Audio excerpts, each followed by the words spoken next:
Hello everyone, welcome back. In today's video, I'm going to show you how to factory reset a Tapo smart plug properly if it stopped connecting to Wi-Fi, if it shows offline in the application or refuses to pair after changing the routers. So first of all, you need to understand the difference between the soft reset as well as the hard reset or the factory reset. So here when you press this particular power button for 5 seconds, you are basically doing the soft reset.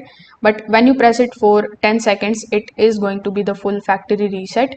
So you need to simply first of all plug the Tapo Smart plug directly into the wall outlet. Afterwards, you just have to simply press and hold this particular power button for at least 10 seconds. Do not release it when the light changes the very first time. Just keep holding until the LED starts blinking rapidly in amber or the orange color.